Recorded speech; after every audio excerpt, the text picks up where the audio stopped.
आप बहुत लोग यहाँ पे हैं। ठाकुर सेवा कितने लोग करते हैं? ठाकुर जी की सेवा कितने लोग करते हैं?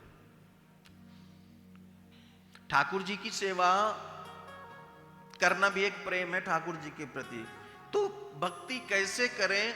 पहला नियम तो जिसकी भी भक्ति कर रहे हैं, इष्ट तो कोई एक ही होगा, जिनकी भी हम कर रहे हैं उनके प्रति हमारा कोई रिश्ता होना चाहिए। पहले तो कोई रिश्ता बनाइए। क्या करेंगे? कोई रिश्ता बनाइए। बिना रिश्ता के तो काम नहीं चलेगा ना भाई। ये शरीर है ना, क्या है? शरीर। शरीर के 3 लक्षण हैं। कितने? 3 लक्षण। शरीर में 3 चीजें हैं, इसलिए 3 लक्षण। पहला है शरीर, दूसरा मन और तीसरी बुद्धि। ठीक है? तो शरीर कुछ किए बिना नहीं रहता। शरीर कुछ ना कुछ करेगा। ये अगर आप खाली खड़े हैं तो देखा होगा कुछ लोगों को खड़े खड़े हिलते ही रहते हैं, क्योंकि शरीर कुछ करता है। देखो जिस लड़का मोबाइल हिला रहा है, तो मतलब शरीर का एक लक्षण है कि कुछ ना कुछ करेगा। कुछ नहीं तो कुछ लोगों को देखा हमने बैठे बैठे डंडी तोड़ते रहते हैं। शरीर कुछ ना कुछ करता है। और मन, शरीर कुछ किए बिना नहीं रहता, मन कुछ माने बिना नहीं रहता। मन कुछ ना कुछ मानेगा। किसी को मित्र मानेगा, किसी को शत्रु मानेगा, किसी को इष्ट मानेगा, किसी को अपना मानेगा, किसी को पराया मानेगा। मन कुछ ना कुछ मानेगा, मानता है ना। यहां पे आए हैं तो कुछ ना कुछ मानेगा, कुछ ना कुछ रिश्ता जुड़ जाता है। ये मन का स्वभाव है। और बुद्धि का स्वभाव है जानना। ये कुछ ना कुछ जानने का प्रयास करेगी। अभी आप यहां बैठे का था, हमें अचानक बाहर कोई आवाज होने लगे तो आपकी बुद्धि तुरंत वहां पहुंच जाएगी। क्या हो गया, कैसे हो गया, कौन आवाज कर रहा है, कौन आया है। तो ये बुद्धि हमारी तुरंत पहुंच जाएगी। ये कुछ जब तक जान नहीं लेगी तब तक मन आपका यहां लगने वाला। 3 चीजें होती हैं। अगर शरीर कुछ किए बिना नहीं रहता तो शरीर से सत्कर्म करो। अगर मन कुछ माने बिना नहीं रहता तो भगवान को मानो। अगर बुद्धि कुछ जाने बिना नहीं रहती तो अपने आप को जानो। अगर मानना है तो भगवान को मानो। पहली भक्ति का पहला स्टेप, भगवान से कोई रिश्ता बनाया जाए। अच्छा, जो रिश्ता बनाए उसके अनुरूप फिर उनकी सेवा। अगर ठाकुर जी को हमने बेटा माना है तो अगर हमारे 2 बेटे हैं तो तीसरा बेटा भी मानिए। समझ में आ रहा है? अगर हमारे 2 बेटे हैं तो तीसरा बेटा भी हो गया आपका। भक्ति यहीं से शुरू होती है, एकदम सरल तरीका। रिश्ता बना लिया, 2 बेटे हो गए तो तीसरा भी हो गया। अब 2 को आप सुलाते हैं तो तीसरे को भी सुलाइए। 2 को उठाते हैं तो तीसरे को भी उठाइए। 2 के लिए नाश्ता बनाते हैं तो तीसरे के लिए भी बनाइए। 2 के लिए लंच बनाते हैं तो तीसरे के लिए भी बनाइए। और बताऊं, 2 का जन्मदिन मनाते हैं तो तीसरे का भी मनाइए। अगर 2 के लिए कहीं लेके जाते हैं, 2 का कहीं कोई फेस्टिवल रखते हैं तो तीसरे के भी लिए रखिए। भक्ति यहीं से प्रारंभ हो जाएगी। जब आप क्या करते हैं, आप वो मानते हैं। बस रिश्ता मान लेते हैं। मानने से नहीं होता, निभाने से होता है। मैं किसी के घर गया, महाराज जी आप आना पूरी टीम के साथ प्रसाद पाने के लिए।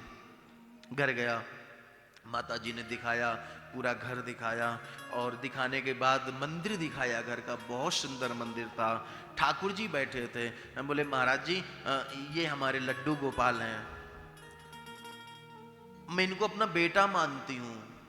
हमने कहा बहुत अच्छी बात है माँ, आपको मैं प्रणाम करता हूँ कि आपकी कम से कम ये भावना है कि आप भगवान को बेटा मानते हैं।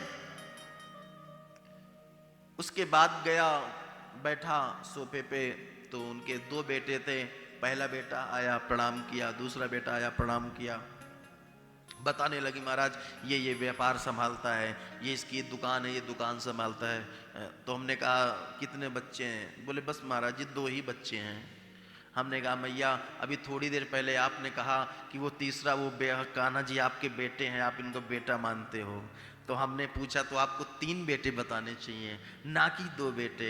मतलब आपने रिश्ता बना तो लिया पर रिश्ता निभाना नहीं आया। बनाना बड़ी बात नहीं है, निभाना बड़ी बात है। तो रिश्ता कोई भी बनाइए, उसको निभाने का प्रयास करिए। आज ये सूत्र लेके जाइए कि प्रभु से हम कोई ना कोई रिश्ता बनाएंगे, और जो रिश्ता बनाएंगे वो निभाएंगे। ये सूत्र, कल कोई सूत्र लेके गए थे, आज ये सूत्र लेके जाइए कि अब भगवान से रिश्ता बनाएंगे, और जो रिश्ता बनाएंगे वो निभाएंगे। फिर क्या था, जीवन आपका पार हो जाएगा। महाराज ध्यान देना, जितने भी संत हुए हैं, चाहे वो मीरा जी हुई हो, मीरा जी ने जो रिश्ता बनाया वो निभाया कि नहीं? नरसिंह जी की कथा आप लोगों ने सुनी होगी, नरसिंह जी ने जो रिश्ता बनाया वो निभाया। नामदेव जी ने जो रिश्ता बनाया वो निभाया, और निभाया तो ठाकुर जी भी तो निभाए हैं ना। ऐसा तो नहीं कि सिर्फ ठाकुर जी तो कहते हैं, भगवान तो कहते हैं कि आप मेरी तरफ 1 कदम बढ़ो, मैं आपकी तरफ 2 कदम बढ़ूंगा। हमें बढ़ना चाहिए। तो वो व्यक्ति कभी राम का नाम नहीं लिया था, एक बार राम का नाम लिया। यमराज ने कहा इससे पूछो कि एक बार इसने राम बोला है, इसको इसका क्या फल चाहिए?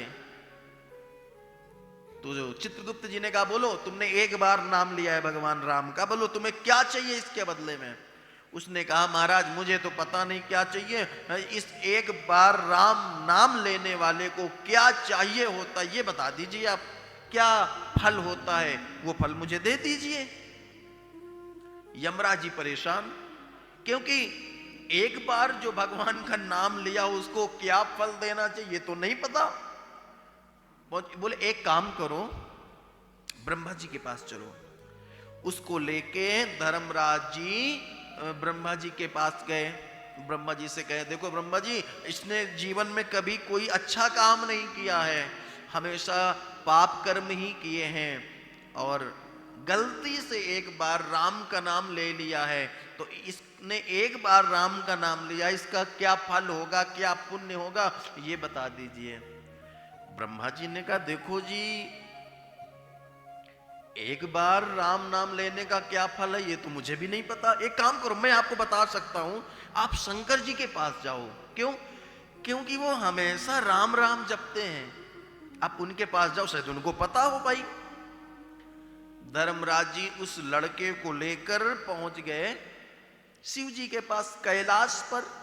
बोले बाबा बैठे हुए थे, बोले बाबा से पूछे, बोले बाबा प्रणाम करता हूं, मैं धर्मराज हूं, एक निवेदन है, इसने कभी कोई सत्कर्म नहीं किया, कोई अच्छे आचरण नहीं किए, हमेशा पाप ही किया है, लेकिन गलती से एक बार इसने किसी संत के कहने से राम का नाम ले लिया, इसका क्या फल होगा?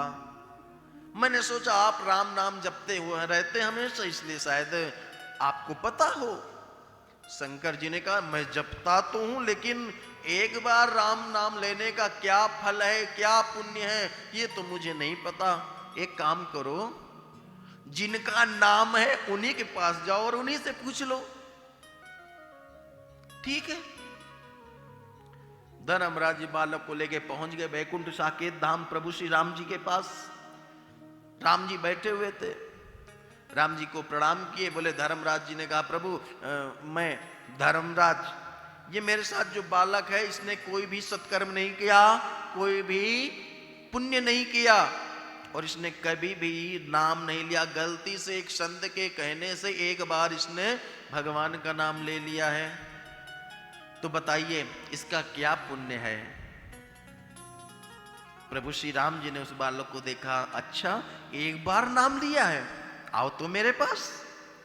बालक गया, भगवान ने उस बालक को अपनी गोद में बैठा लिया। धर्मराज जी ने कहा प्रभु बताया नहीं आपने, मैंने आपसे कुछ पूछा था, इसने एक बार राम का नाम लिया, इसका क्या पुण्य होता है इसको तो बताइए। प्रभु श्री राम जी ने कहा आपको दिखाई नहीं पड़ रहा है? जो व्यक्ति नरक से सीधा ब्रह्मलोक पहुंच गया हो, वहां से सीधा साक्षात देवादिदेव महादेव के यहां पहुंच गया हो, और वहां से सीधा साकेत आ गया हो और आके मेरी गोद में बैठा हो, अभी भी आप पूछ रहे हैं कि क्या फल मिलेगा? यही फल मिलता है जो ये मेरी गोद में बैठा है, यही फल मिलता है। इसलिए कहते हैं, इसलिए रोज कहते हैं, कथा 9 दिन तक चलेगी, जिसमें से अब 8 दिन, आज दूसरा दिन भी जा रहा है। इसके बाद आपको क्या करना है ये मायने रखता है। अभी तो आप सुन रहे हैं, भाव विभोर हो रहे हैं, यहां से जाएंगे, हो सकता है कि यहां की चर्चा करें, यूट्यूब खोल लें और आप उसको सुने, लेकिन 9 दिन के बाद क्या करेंगे? क्या फिर से उसी में पड़ जाएंगे जो कर रहे हैं? नहीं, जो आपको रोज सूत्र मिल रहे हैं उनको फॉलो करना, तभी आपका यहां बैठ के कथा सुनना सार्थक है और हमारा यहां पे बैठ के बोलना सार्थक है। इसका यहां पर बैठे हुए इतने लोगों में अगर किन्हीं 3 लोगों का भी जीवन परिवर्तित हुआ ना, तो मैं सोचूंगा कि हमारा कथा कहना सार्थक हो गया और आप लोगों का ये आयोजन कराना सार्थक हो गया।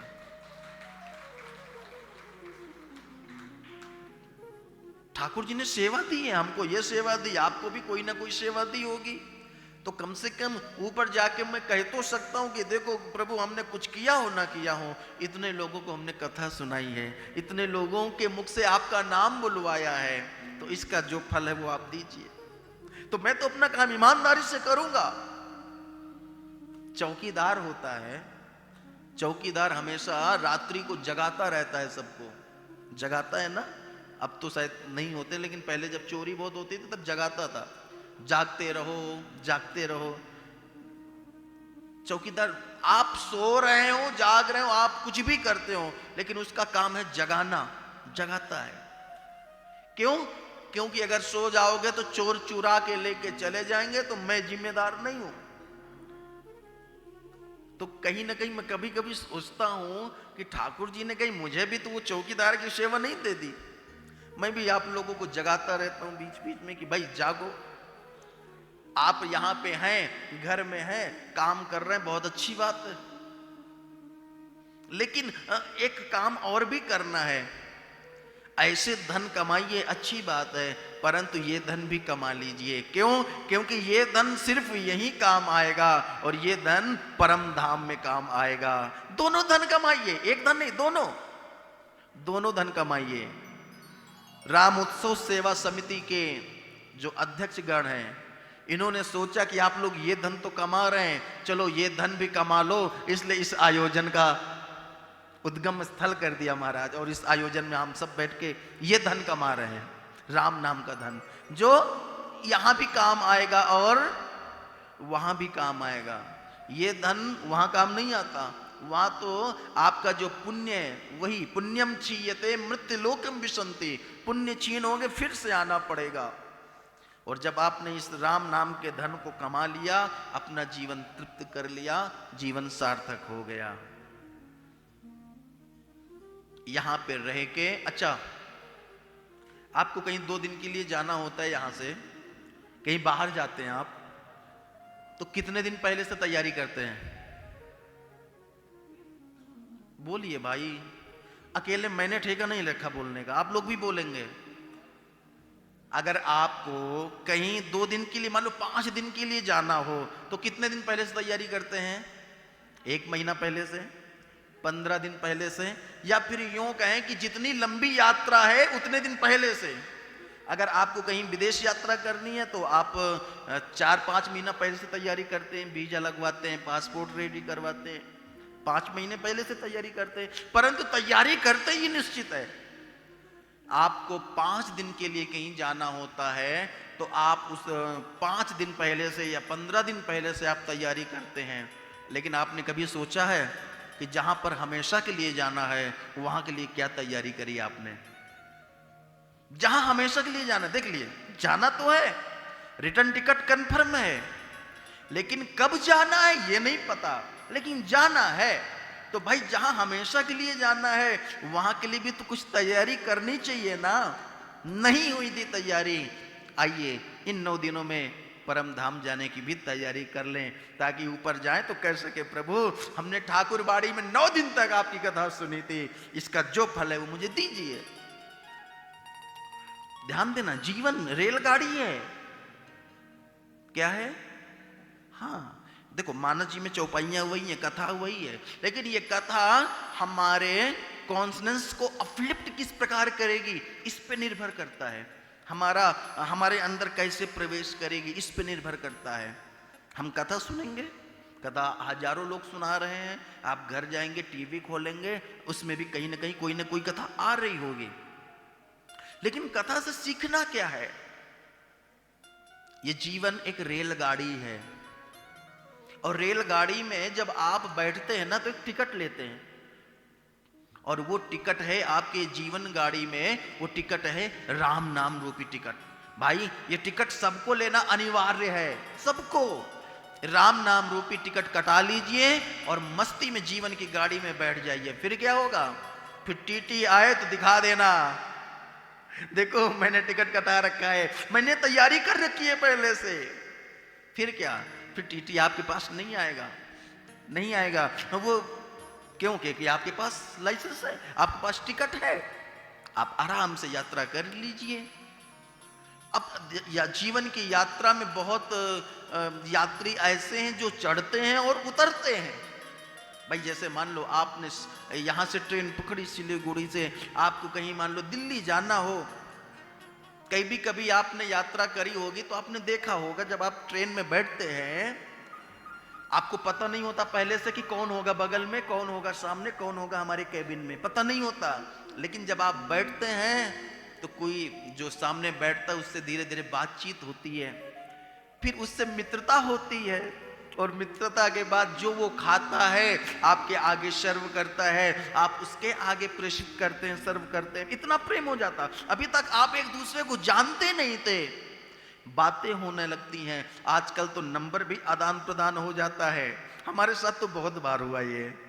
इसलिए ये मैं आपको बता रहा हूं, मतलब हम अभी तक जानते नहीं थे कि हमारे बगल में कौन है, सामने कौन है, लेकिन थोड़ी देर में इतना प्रेम हो जाता है। फिर क्या होता है?